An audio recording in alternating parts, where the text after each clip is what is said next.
So good afternoon, everyone. My name is Tarek Raha. I am a PhD candidate here, working with Professor Christoph Reinhardt. We are both teaching a seminar called Comfort in Motion, and we invited a number of guests to come and visit our class, and we thought that we want the guests to interact with the community at MIT and also in public, so we make this public series open to everyone. So thank you very much for coming. We will have a sneak preview of what happened or what happens in class during Dan's talk, so I will not take any longer of your time. So I'm just going to introduce Dan, and thank you very much, Dan, for coming. Dan Burden is seen as a visionary, innovator, and source of inspiration and collaboration.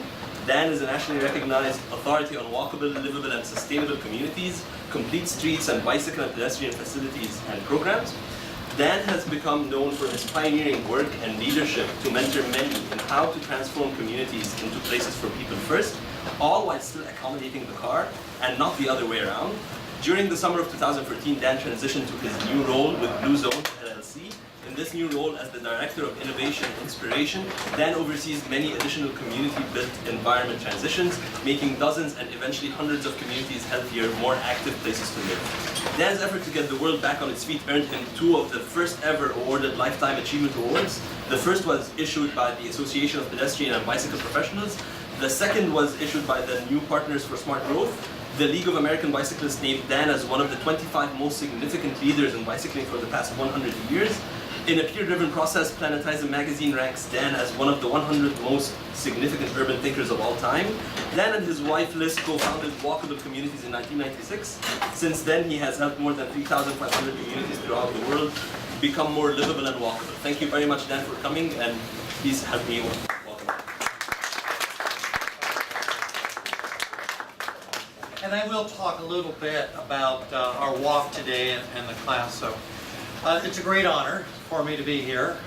Anyone sitting in this room is very likely to have far more education than I have on the topics that matter. I'm a maverick. I broke away from my profession, which is forestry, to really just follow my heart. And at the time I began, nobody was doing what I do, so I had an open, clear path. So when you're out in front, you kind of have to take a few hard knocks, but at the same time, honor what you're all about. So I'm going to share with you a bit of a story as I go through my presentation, and then I'll allow plenty of time for us to have a chance to chat. That's the whole idea. So, if it's okay, I'll just move right into the presentation. Is that okay? Yeah. Okay, that's what you'll do. And so I want to start by just telling a story of the gentleman standing in the left panel. Perhaps perceives the community should be pretty much as you see in the 4 remaining panels, a place that people love to come to, retail sales are thriving, families are honored, cherished. But I want to say he's actually standing in La La Land. That's Disney World. The real world became something quite different. We all spend more time in our cars than we'd like to because we only invested in one system. Parents rush children across streets. We look out on the endless sea of meaningless stuff. And we get older and we realize we failed to provide the infrastructure for people to stay home. It's important to understand that America, more than any other country in the world, abandoned its main streets. Basically flushed all of our active commerce out to the suburbs. We let the developers take over. And truly, what this generation, what this era is all about, is how do we now come back and replenish, revitalize those areas that we ignored. The idea that I want to put forth is, and it's a fairly simple notion, that we can no longer afford to waste land, to waste transportation monies, that we have to take the opportunity that every dime we spend in transportation from here on out has to increase land value. If we had no other criteria for what we're doing with our transportation monies, we'll get it right if that's the end result. If that's all we measure is we've increased the net value of land through any place we built a road, then we will always design it correctly. So I think it's very important to understand that, these are the basic themes that I've been challenged to cover. Number 2 and 4, I feel that I don't have time to get into in great depth, so I'm going to stick with 1, 3, and 5, if that's okay. There's too much to cover there than to get into the technical side, which I think there's great literature on, and all of these things can be established. But when we get to the question and answer, I think this will be a great set of themes to get into. I love coming to Cambridge. I've been working in Cambridge since around 1996. Worked alongside of Kara Siderman and many of the others. Is Jeff here? Jeff will come later. But I think the point is, you are advancing the state of the art of almost everything that the rest of the nation would love to figure out on their own. So this becomes the great lab. And I also have a grand feeling when I come to your great campuses that as your buildings address your wonderful streets and your classrooms, as we shape the world, it will then shape us, both our bodies and our minds. And that's the task, that's the challenge. How do we take a great built environment, a great surrounding of knowledgeable people, and now go out and start to correct some of the omissions of the planet. So we had a wonderful group join us for a walking audit. I forgot to ask if any had ever been on a walking audit before. Before today, those of you who took the walk, had you been on a walk before? Yeah? So my idea with a walking audit is basically just to teach all of us how to become generalists, how to see the world through a new set of lenses where from now on, we're basically spoiled. We can't take another walk without seeing brand new things, every walk. Is that true, Tom? You've taken a few. And we really were able to explore quite a number of physical spaces. We walked, we talked, we figured out. It was like basically a walking classroom. And it's really the most marvelous way to design any city. But let's talk about what went wrong with our city designs. This is another campus. This is Florida State University. This road, Tennessee Avenue, flushes the downtown of its life every night as fast as it possibly can. They made sure they could flush everything out by having 7 lanes. And very sadly, there's absolutely no reason for anyone to try to make a great investment here. And very sadly, a student will lose their life in the range of the camera every single year. It's happened every year since they opened that road. That's what happens when we only have one purpose to build any one thing. We have to now become holistic in everything we do. This scene maybe says it even better. Notice there's a sign that says to walk. But nobody is walking. And we see the infrastructure. We've got sidewalks, we've got bike lanes. Why is no one walking or biking? It's because walkability and bicycling are far more complex than just simply building a facility. Far more. They put the high school in the wrong location. This is the high school in Maui. And we're now designing the next high school. And they've also put it in a horrible location. We're going to try to make it better, and one of the things we're going to do is put in many trails, many crossings, so that we make it very easy to connect the whole community. But this is the kind of issue we have to face, is when an entire school board buys some cheap land, maybe because the criteria for a good high school is that you have to have lots of parking. We're going to get rid of all the parking. That's our goal. We're going to basically say no off-street parking whatsoever. We're going to design every street so we load up all the parking from the street itself.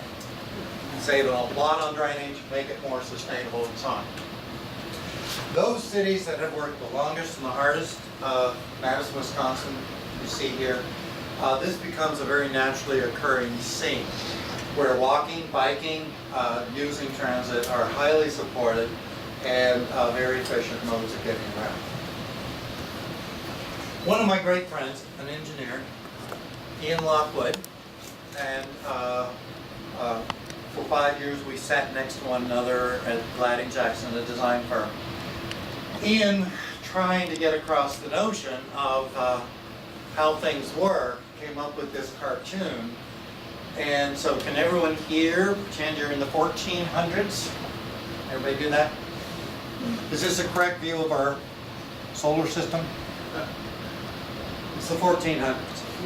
Yeah, until Galileo, Copernicus come along and put it to the test with higher mathematics. This is what everyone basically was told. And then they created the corrected view of the solar system. And as they did, they were told and actually led through the torture chamber to shut up, or that was it. So they shut up. I'm now going to propose something more ludicrous.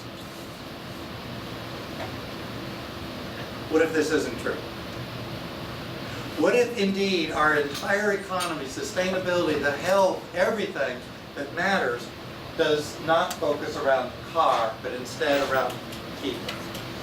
And that's the premise that my presentation is based on, is that we will have a failed economy, failed health, failed everything if we keep trying to believe that we can just make everything work around the car. David Ingway says it pretty well, basically, that cities are our invention to create exchange, to maximize exchange. Exchange for our service, products, and goods, that's our jobs. But also our culture, friendship, ideas, knowledge, wisdom, passion are all built around exchange. And we create the environment where exchange is maximized, not minimized, but maximized. And it's not about the transport, it's truly about exchange. One of my favorite words to try to destroy is the word mobility. We have too much mobility. We don't have enough access. And if we would just change our focus and talk about how we give ourselves access to things, we would design a world that would be a lot better. So when I look at a sign that a neighborhood's recovering, it's a coffee house that opens up. It doesn't have to be Starbucks. It could be any coffee shop. It's a sign that people want that in their neighborhood. They want that place to go to, that gathering place. They want a high walk score. And I'm also an optimist, and along with Chris Leinberger, I truly believe that we're ready to shift as a nation. Not everywhere, not all at once, and I hope it's not all at once. We're basically the generation that's starting to make that difference.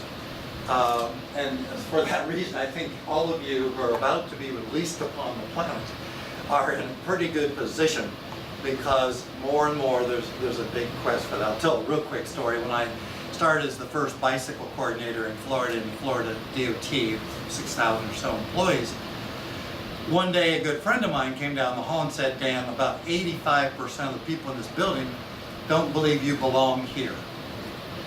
I said, "That's pretty darn good." When I started, it was 98%. Today, I think almost any a set of organizations that with it realizes this is the core, this is the meat, this is what's going to matter the most in the future. But it's not going to be easy. We're so addicted to one system that until we make it equally competitive for people to walk and bike, we're just simply not going to see the needle move far enough. We've got to start to understand what it is that's blocking the way. A number of positives about how we might get there include the realization now by the top economists of the world coming together to write a great book for the Michigan Municipal League that the economics of the future are pointing toward placemaking. People want place, and what place obviously connotes is it's a beauty, it's an aesthetic, it's something we feel welcome to go to, we feel comfortable when we get there, and so on. So we rebuild a city based on place. It's not a new notion. We can go back almost any point in time and find out that people have been celebrating place all along.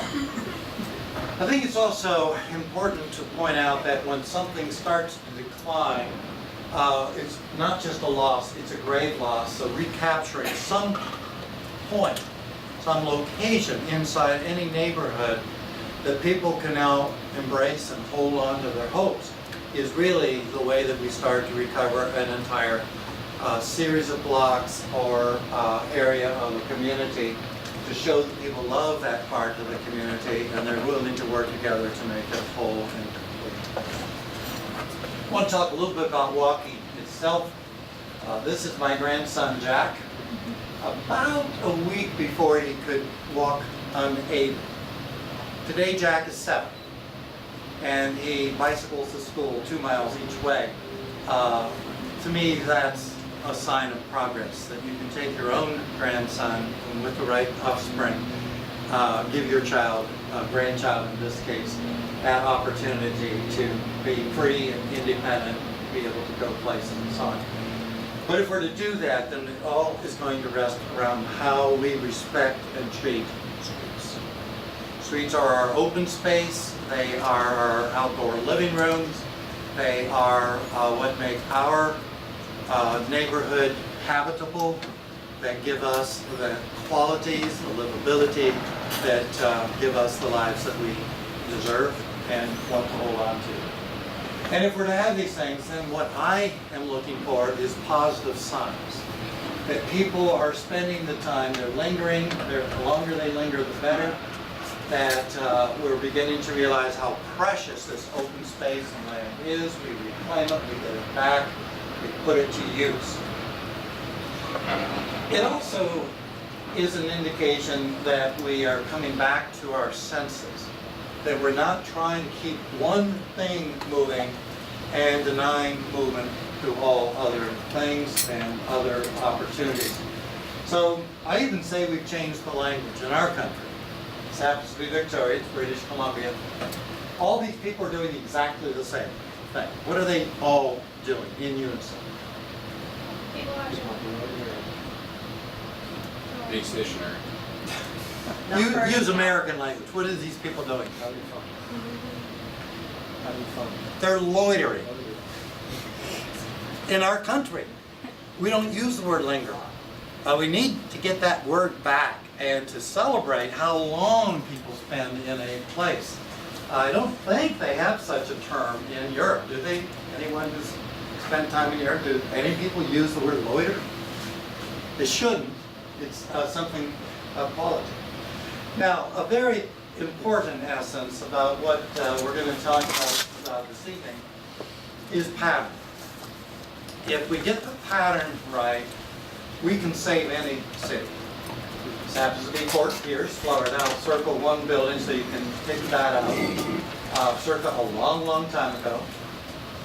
And then because we took our eye off of the prize and we built everything around the automobile, including its great thirst for more parking, we basically destroyed that once wonderful, lovely little town.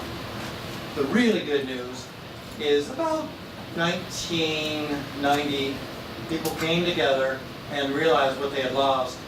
And this is virtually now built out because that pattern was correct from the get-go. Once we have a good pattern, we can come back and rescue most places as long as we're willing to make that investment and craft that vision. Those of you who are in urban studies probably know who laid out this town. Anyone could be? George Washington, who, I don't know how many years of college he had, but I understand he didn't make it all the way through high school, right? And what I like to say is good urban design is common sense. You align all your streets with the water. You keep your block lengths short. You provide a condensed way of aggregating your buildings. You have a lot of open space you celebrate and so on.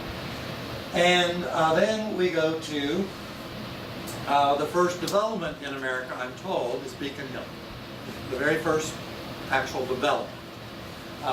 There's actually a plaque here that says that, so I didn't have to go too far to figure that one out. So Beacon Hill was the source of it all, and this particular area is within 1,550 feet of the Cheers bar, 3 other bars, florists, bankers, dentists, everything you'd want. So this is walkable, immensely walkable. And so our great-grandfathers always got it right, but then we lost everything. Notice the things we still say we care about. Sidewalks. I think there's a tree or two there. And but this is 1,550 feet from absolutely nothing. All the homes look the same. They're not bad houses, but they don't contribute to and create a neighborhood. So this is where walkability went. We lightened the density. I believe the density fell from just about 7 units per acre around 1950 down to now 1/2 of that. And when you drop density, you drop the ability to pay for the parks, the streets, the fire service, everything you need. And a really good factoid that I've come up with is that while Atlanta increased its taxes over a 20-year period, 22%, Portland, Oregon, which put a cap on sprawl, reduced taxes 28%. That's a huge shift, and most of that is based on either increasing the density or losing the density.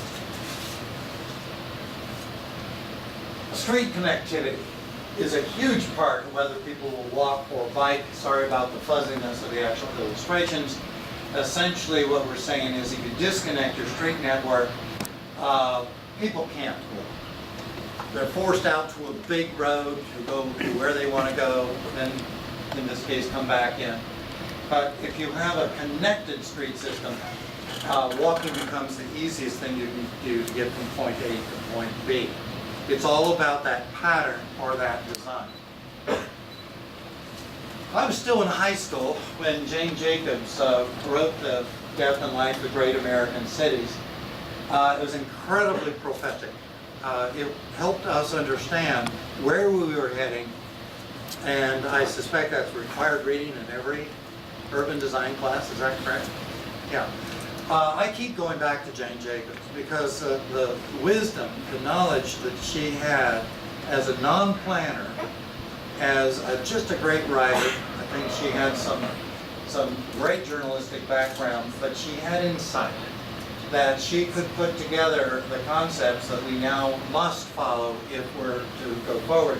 And the number one thing she's saying here, of course, is don't blame the car. Blame all of us for not understanding the complexity of cities. Once we understand that, we're going to get it right. Now, a couple of things I've learned as I've gone through various towns and cities throughout North America, 3,500 so far, is we must take the assets of that place.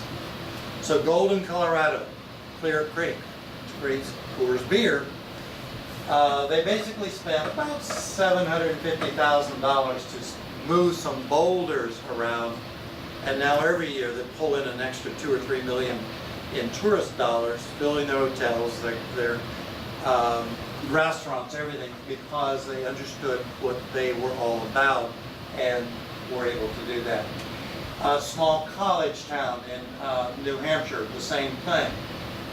They focus on the assets they have, which obviously include the great college, and then understanding some of the demographics. The boom generation, the boomers have hit. I'm a pre-boomer, I'm 70 years old now, so I'm paying a lot of attention to this. I gave up my last car 5 years ago and don't want to own a car ever again. I still drive cars, but I prefer not to because they really are taking more money and more lifestyle away from an older person than I would like to see. But I would love to have my independence and to be able to walk, shop, do all the things. And that also means is to see if we can get our housing, as I understand it, nearly 50% of all the housing we're going to need by 2050 has not been built yet. Get our housing to be the right type, in the right places, and then we should be able to celebrate a great future for all people. We're also seeing some other major shifts. This is one that I've been following for a long time. In fact, made a prediction before it happened. And that people are wanting to drive less. If we follow through the total vehicle miles traveled in the U.S., what we call VMT, vehicle miles traveled, it was on an amazing 45-degree angle forever. And then at right around 2004, we hit peak VMT. And I will say we will never get there again. That we're always going to see a decline. And that's what we should be measuring. The success of any transportation project used in conjunction with land use should be to see a further reduction in VMT in that location. If we can do that, we win. And we win on every count. It's important to see the details of that chart and the break. The pre-trend you can see pretty well. Starting around 1987, we saw a slight softening. Most people weren't aware of it. Starting in 2004, and that was the year I predicted it would hit, we actually saw a decline. By 2007, the decline was greater. But this is the one I'm watching. The millennial generation, the young folks among us, are choosing to get driver's licenses later. If they drive, they don't drive as far. We're also seeing this now happening in the boomers, that those of us, those that have retired, not me, but those that have retired can pick hours where they're not going to be part of the peak hour. They don't want to be part of it. They don't need to be part of it. We're going to see, I think, the VMT continue to drop over time. But we're also going to see different patterns. Hanging out doesn't look the same as it did in the 80s. I think, though, if we look at the very youngest among us, we're already seeing new patterns emerge that are going to be carried forward. And by the way, this is a fun statistic. If you ask, say, 1,000 people in the millennial generation, which they'd rather give up, their car or their cell phone, if they had to give up one, what are they going to say? The car. They have no use for it, but they have a lot of use to stay connected. So the whole concept of being connected has changed and will continue to change as we go forward. We're going to see different options, obviously. They're here, they're going to grow significantly. In fact, one of the futurists I've been talking to is basically saying, Dan, there may not be a lot of car ownership in the future. Cars will be available different ways. And we're already looking at the possibility, and maybe MIT is developing it, that is that you'll never drive the car, you'll sit in it, but it'll get you where you're going. And if the technology that this futurist was projecting, he seemed to really have a good handle on this, is it will drop crashes 85%. Every car will know not to bump into anything, whether it's a pedestrian, a bicyclist, or another motorist. That's a huge savings if we can drop 85% of all crashes. One of my great friends, I serve on his board, is Matt Lerner. Matt created Walk Score. Does everybody here know what your Walk Score is? Yeah, it's pretty high, extraordinary high. What is it? 95. It's in the 90s, right? 95. Yeah. Now, Walk Score is not perfect, but boy, does it ever celebrate how many brilliant minds can come together and create something that becomes a very powerful. So this is a Walk Score staff. And now let's talk about money.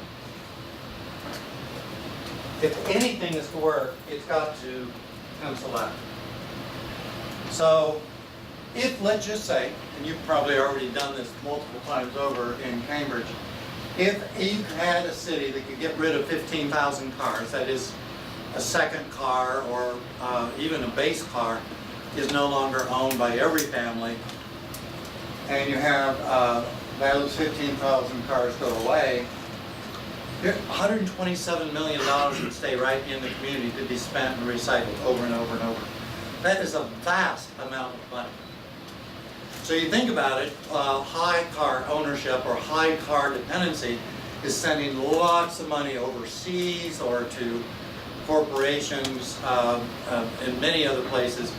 Think about what you could do if that amount of money circulated around your restaurants, your barbers, your dentists, your everything, what that would do for the vitality of any local community. One of my favorite ways of explaining the cost of suburban road patterns is to compare it to a well-connected street system. So this analysis is incomplete. It was actually done by Charlotte, North Carolina. And if you charge the true cost of fire protection per year in Bellevue, Washington, is $740 a year per household. That's a lot of money. But if you live in a gridded system, the cost to the taxpayer is only $159. Now that's just the fire service. You add to that police protection, UPS deliveries, water, sewage, everything, and you begin to see there's a vast loss if we don't have the right pattern to our streets. Land values. Strip style or suburban style leases go from $5 to $15 a square foot. In contrast, in an urban space, we're talking about anywhere from $25 to $65 per square foot. We're also seeing, based on the work of one urbanologist or realtor, that downtown leases and rents produce per acre 400% more money than a power center, a Walmart, a Kmart. They just don't produce anywhere near the tax return as anything you would put in. So if you're going to put in a Target near downtown and make it a very dense place, as opposed to put it out into a strip, and it is huge difference in the amount of money. Trees. I love trees for many reasons. But one reason to love trees in a commercial district is it brings more money into each shop. On average, about 12 cents more on the dollar is made in the store when people are shopping under a green counter. We don't know all the reasons. I suspect one of the biggest is people will linger longer. They'll stay there longer. After a while, they realize they need a meal. Maybe they need a haircut, whatever. But the Main Street makes more money if it's under a green canopy. Now, I want to show you some success stories, and I'll go through a few of my own first.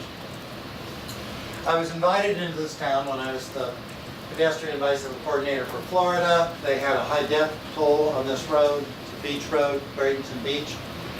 And this was maybe 22 years ago. And realizing that I wanted to try a new tool, I've been waiting to try it. So I laid a quarter down on the map and drew a circle. I said, let's put in a roundabout. And I was with the state. This is a state road. So someone said, can he do that? So they said, well, we invited him down. Let's do what he says. And this is that same intersection today. They were getting one fatal every year. Since it went in, about 22 years ago, there's yet to be a crash. It moves 30% more traffic, and obviously it becomes a gateway. You see the much greater intensity of land use and so on. And so this is a modified single lane roundabout that handles over 18,000 vehicles a day. Today, probably over 20,000. A little bit later, I was working in Alabama for the AARP. We had been doing a walking audit, and late in the day, we decided they wanted a village here. And so I also found out that they had this intersection in redesign with the Alabama DOT, and that road was going to become this road. And as I showed this image that night to the audience that was there, I saw a person start to cry. And I knew the person, her name was Kit. I said, Kit, why are you crying? She says, Dan, we're at 90% plans. said, so?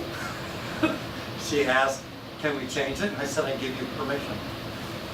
Kit went to the Alabama DOT along with the 2 communities that were involved and got them to start from scratch. And that road will become this road. They'll have their village, they'll have a reduction in the growth of their VMT. That's the future. And I happen to also know that the reason this road was being widened was for hurricane evacuation.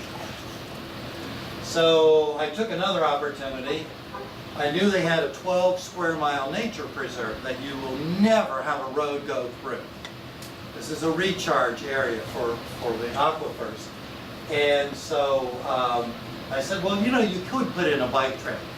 And you could get FEMA money for the bike trail, put in all the necessary elements, make it 14 feet wide, super reinforce the bridges, because when it comes time for getting folks out of Dodge, this becomes your added way to get out.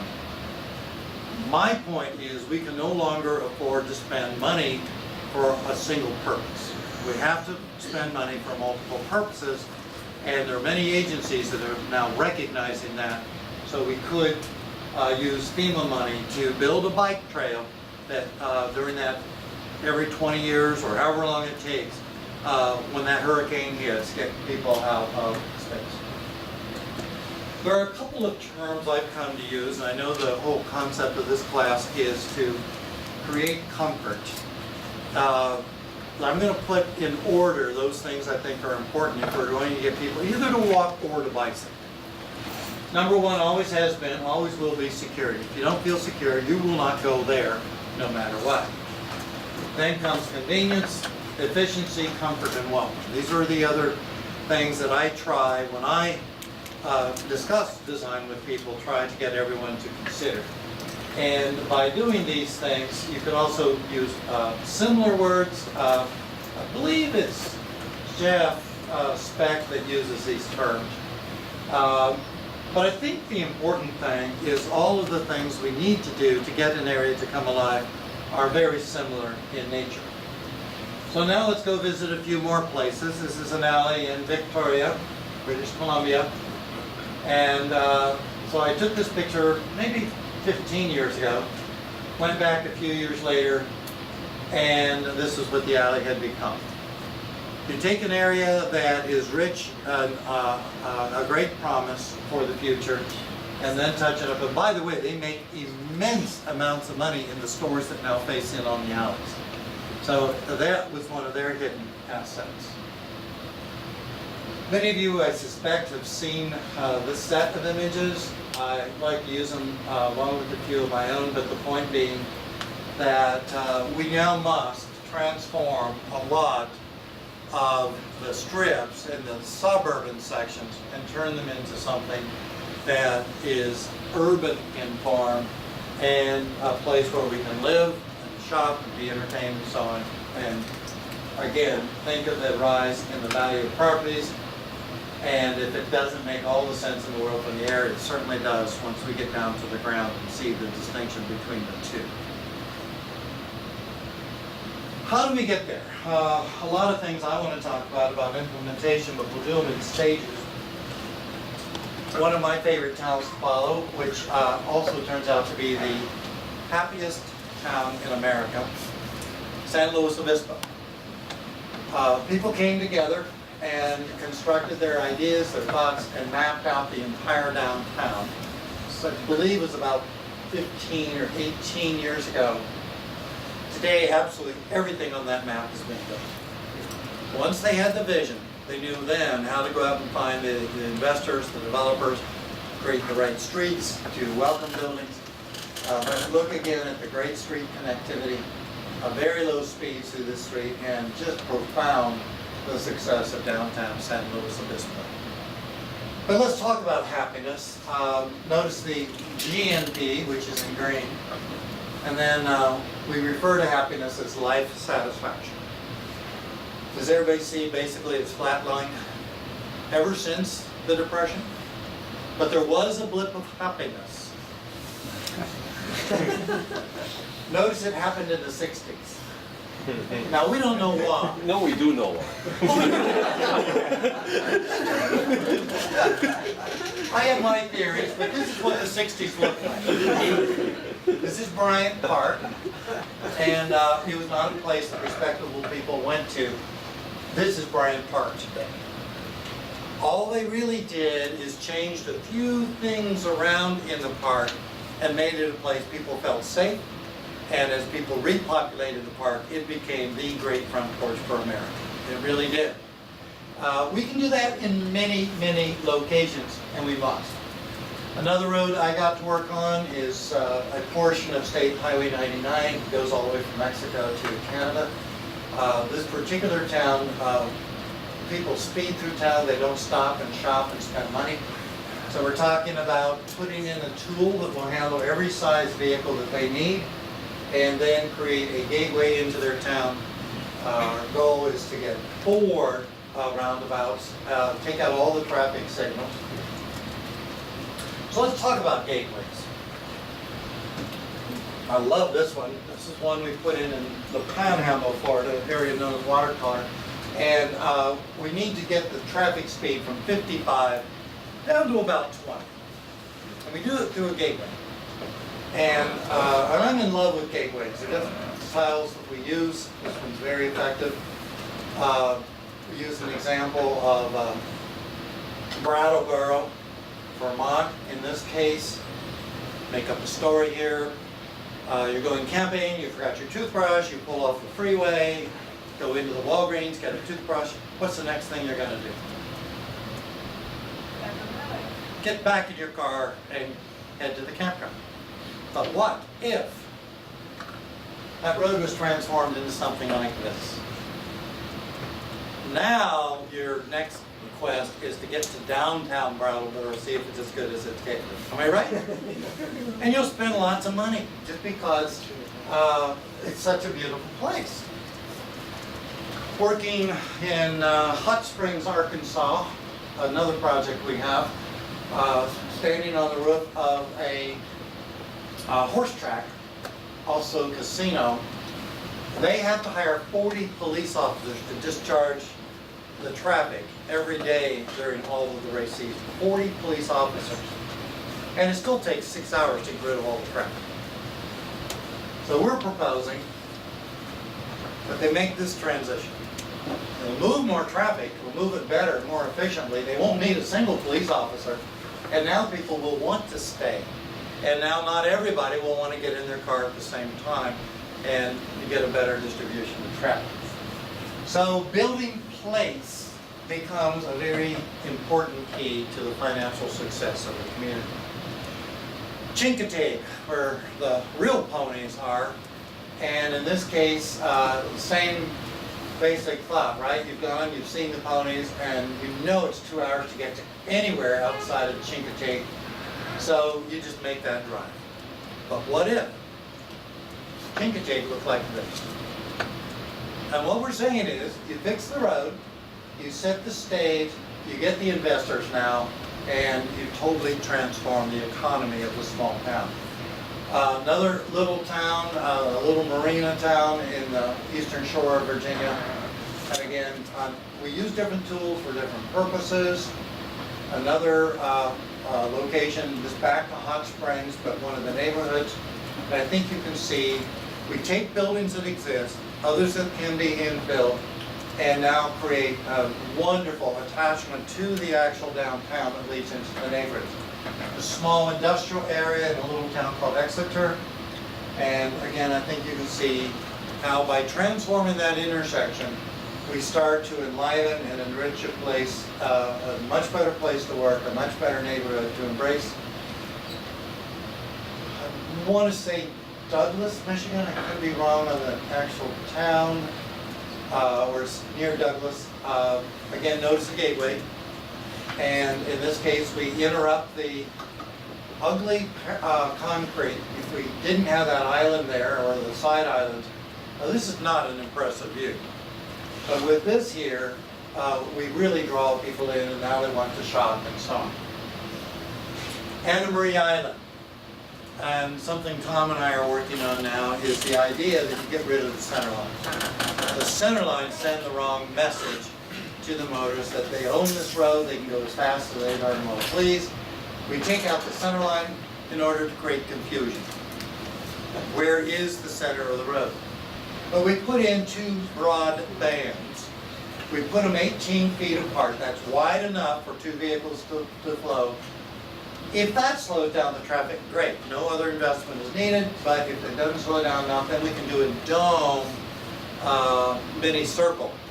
And when we were working down today and reached Harvard, what was the street we were coming in on? Harvard and what was the other street we were on? Yeah. I think this would fit there.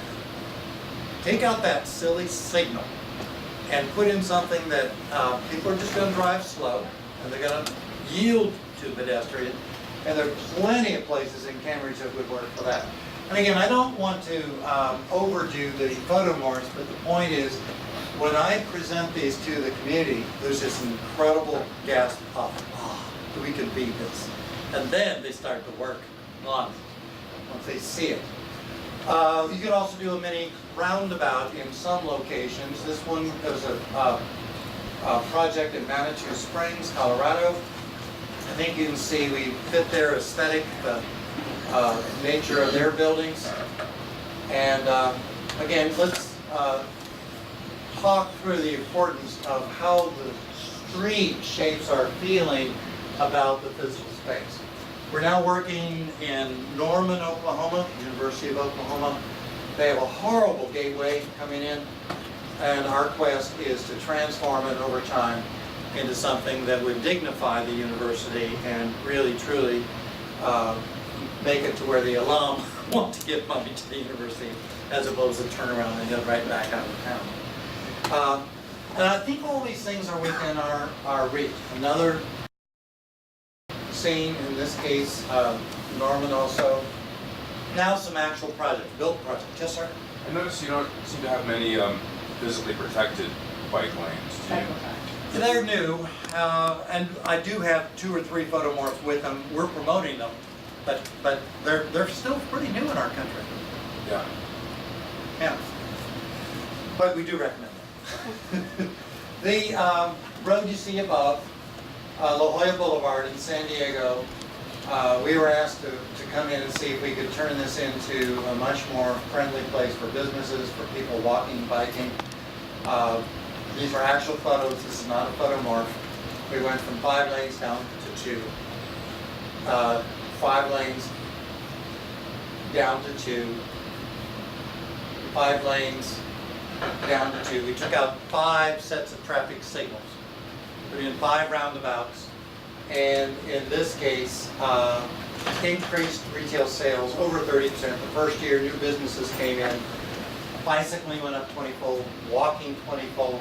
What do you do with the people freak out when you tell them they're going to lose 3 lanes of driving? I mean, Yeah, they do. how do you counteract that? Well, in our case, we had the data. We proved that we could make it work. And so we worked with over 300 people in the community in order to get it underway. But they had to sell it. We couldn't sell it as outsiders. We had to get the people there to take ownership of it. I'm going to just do one more set, and if that's okay, then we'll open up to questions. Is that all right? We're okay? Yeah, we're like 7 minutes away from Closing. Then let me just show Hudson, Ohio.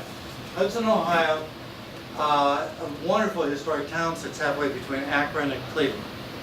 And in this case, they knew they needed more downtown, so they wanted to connect in. This is the setting of a lot of historic homes. They wanted to honor the history of their community, and in their case, this is what they built. This block alone cost $1 million to set the street in. At the termination of the vista is a large grocery store, brand new. And they also wanted to build, so here's the grocery, and brand new library, natural history museum. This town is now siphoning money away from both Akron and Cleveland. So I'll start here if we can turn the lights up, then we'll. Yeah, we can take questions. Yeah, and thank you all for coming. You kept coming and coming and coming and coming. So, thoughts, questions, and I like the questions that have been posed already. Yes? How does that affect the people living in those communities? I'm sorry? How does that affect the people living in those communities in terms of economics? I mean, sometimes when you do these things, it becomes like higher value, so people, it gets more expensive, so then people kind of move out, or it brings people in. Yeah. It's very important that we not move people out, that we do everything we can to create the affordable pattern, a lifestyle. Maybe they won't live in the same building, maybe they'll live in a different building. But the point is, we need to make sure we're building housing that accommodates all people. Same with stores. Sometimes we lose some of those real funky, wonderful little stores, and we don't want to lose those either. So we worry about how to make sure we set the right policies and practices in place to where we raise everyone with that same tide, that we don't leave anyone underwater. It's part of the most important and most challenging element of our work. Good policy making helps a lot. I know in Seattle, for example, they are very interested in not displacing people. If they build a new tower, I was told that the first 20 stories, the permit rate is this, but any story above that, they either provide for housing or they put money into a trust that goes into making sure the housing gets built in that city. Many different strategies, but we don't have all those answers yet. Yes, How do we retrofit what you have built? Because the bike provisions you have are bike lanes. We've had 3 recent deaths of bicyclists in bike lanes in the Boston area. Cycle tracks have a 28 lower injury rate and 2.5 times as many bicyclists compared to biking on the road. And I noticed that you've had a lot of sharrows, and a parent will not take a child, No. especially in a box seat. And we want to have cycle tracks wide enough that 2 lovers can bike side by side, Sure. and a box seat can pass. Right. So we have to retrofit what is built. Yeah, I Like think a lot roundabouts in the Netherlands have cycle tracks on the outer perimeter. And they also have whole systems in place. I think the most important thing is that we've been overbuilding lanes. We now can do road diets to where we can take entire lanes and devote them to full cycle tracks. So the future's going to be vast when we start to do the traffic analysis and we realize that we've overbuilt certain things. We can now come back and get in a lot of tools that were just omitted in the first round.